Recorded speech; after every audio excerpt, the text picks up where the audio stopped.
ನಾಲ್ಕಿದೆ ನಾಲ್ಕಿದೆ.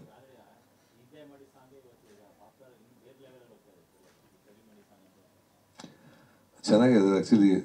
ಅದು ಏನೋ ನನಗೂ ಅರ್ಥ ಆಗ್ತಾ ಇಲ್ಲ, ಯಾಕಂದರೆ ಉಪೇಂದ್ರ ಹಿಟ್ ಆದಾಗ ಫಸ್ಟ್ ರಿಲೀಸ್ ಆದ ತಕ್ಷಣ ಫಸ್ಟ್ ಒಂದು ಪೇಪರಲ್ಲಿ ಬಂದಿತ್ತು ತೋಪೆದ್ದ ಉಪೇಂದ್ರ ಹಾಡುಗಳು ಅಂತ. ವಾಸು ಅವ್ರಿಗೆ ಕರೆಕ್ಟಾಗಿ ಗೊತ್ತಿದೆ ಯಾರು ಬರೆದಿದ್ದು ಅಂತ ಗೊತ್ತಿದೆ. ಫಸ್ಟ್ ಡೇ ಫಸ್ಟ್ ಈವ್ನಿಂಗ್ ಆಗಿದ ತಕ್ಷಣ ಫಸ್ಟ್ ಬಂದಿದ್ದದೆ. ಇದಾದಮೇಲೆ ಇದರಲ್ಲಿ ಹಿಟ್ ಅಂದರೆ ನಿಮಗೆ ಉಪ್ಪಿಗಿಂತ ರುಚಿ ಇಲ್ಲ ಒಂದು ಬೇರೆ ಥರ ಹೋಗಿತ್ತು. ಈ ಕಡೆಯಿಂದ ನಂದು ಫಸ್ಟ್ ಸಾಂಗು 2080. ಸೊ ಅದು ಒಂಥರ it was A massive hit. ಇಲ್ಲಿ ತೆಲುಗು ಎಲ್ಲ ಹಿಟ್ಟು. ಈ ಕಡೆಯಿಂದ ಬರಿವೋಳುನೂ ಸೂಪರ್ ಹಿಟ್ ಆಗಿತ್ತು. ಮಸ್ತ್ ಮಸ್ತ್ ಹುಡುಗಿ ಬಂದು. ಸೊ ಎಲ್ಲ ಹಿಟ್ ಜೊತೆ ಇದು ಎಲ್ಲ ಮಧ್ಯದಲ್ಲಿ ಅಲ್ಲಿಗಿತ್ತು ಇದು. ಆ್ಯಕ್ಚುಲಿ ಆ ಉಳಿದ ಸಾಂಗ್ಸ್ ಲೆವೆಲ್ಗೆ ಹೋಗಿಲ್ಲ ಕಾಣುತ್ತೆ. ನನ್ನ every dog as is day ಅಂತ ಹೇಳಿದ ತಕ್ಷಣ ಸಡನ್ ಅದೇನು ಈಗ ಟ್ರೆಂಡ್ ಆಗ್ತಾ ಇದೆ.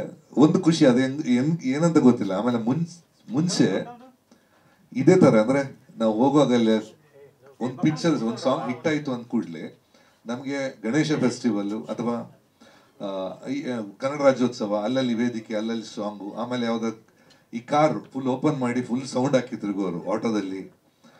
ಈಗ ನಾನು ಇತ್ತೀಚೆಗೆ ನಾನು ಆಟೋದಲ್ಲಿ ಸಿಕ್ಕಾಪಟ್ಟೆ ಸಾಂಗ್ ಕೇಳಿದೆ. ಇದು ಕೇಳಿ ತುಂಬ ಟೈಮ್ ಆಯಿತು. ಸೊ ಅದೊಂದು ಆಮೇಲೆ ಅದು ಅಷ್ಟು ಕ್ರೇಜ್ ಬರೋಕ್ಕೆ ಕಾರಣ ನನಗೆ ಗೊತ್ತಿಲ್ಲ. ಅದೇನೋ ನಾನು ಹೇಳಿದೆ ಅಲ್ಲ, ಅದು ಯಾವುದಕ್ಕೆ ಒಂದೊಂದು ಸಾಂಗಿಗೆ ಟೈಮ್ ಅಂತ ಅನ್ಸುತ್ತೆ, ಗೊತ್ತಿಲ್ಲ. ಯಾಕಂದ್ರೆ ನಮಗೆ ನಂಬಕ್ಕಾಗಲ್ಲ. ಹೌದಾ ಯಾವತ್ತೂ ಆಗಿದ್ದು ಸಾಂಗು ಬೇರೆ ಎಲ್ಲ. ಇತ್ತೀಚೆಗೆ ಸಾಂಗ್ ಒಂದು ರಿಲೀಸ್ ಮಾಡಬೇಕಾದ್ರೆ ಇದಕ್ಕೆ ಖರ್ಚು ಎಷ್ಟು ಮಾಡಬೇಕಂದ್ರೆ ಸಾಂಗಿಂತ ಜಾಸ್ತಿ ಪ್ರಮೋಷನ್ ಖರ್ಚು ಮಾಡಬೇಕಾಗತ್ತೆ. ಇದು ಏನಿಲ್ಲದೆ ಓಡ್ತಾ ಇದೆ ಅಂದರೆ ಓಕೆ ಆ ಸಾಂಗಿನ ಸ್ಟ್ರೆಂತ್ ಹಂಗಿದೆ ಅಂತ ಅನ್ಸುತ್ತೆ. ಸಾಂಗ್ ಆ್ಯಂಡ್ ಲಿರಿಕ್ಸ್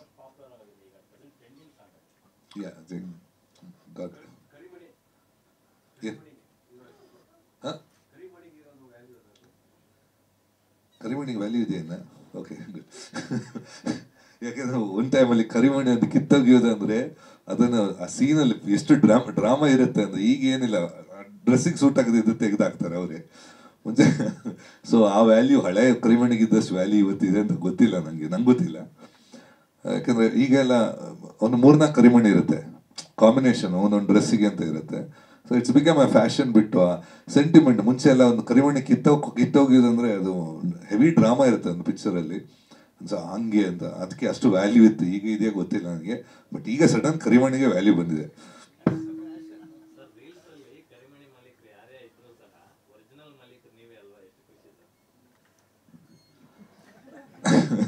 ನಾನು ಹೆಂಡ್ತಿದ್ದು ಒಂದೇ ಅಣ್ಣ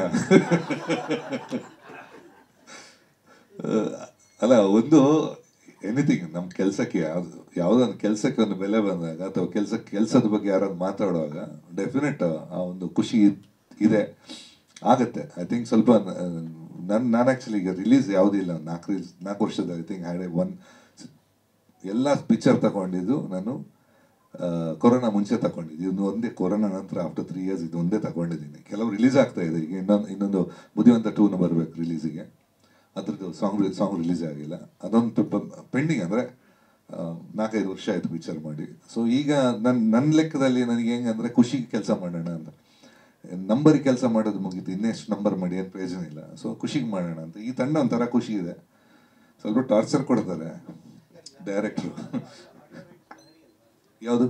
ಅಲ್ಲಲ್ಲ, ಆಕಾಶ್ ಈಗ ಆಕಾಶ್ ಬೇರೆದವ್ರು ತಗೊಂಡಿದ್ದಾರೆ. ಬಟ್ ಆಕಾಶ್ ಅವರು ಆ ಟೈಮಲ್ಲಿ ರೆಕಾರ್ಡ್ ಪ್ರೈಸ್ ತಗೊಂಡಿದ್ದಾರೆ.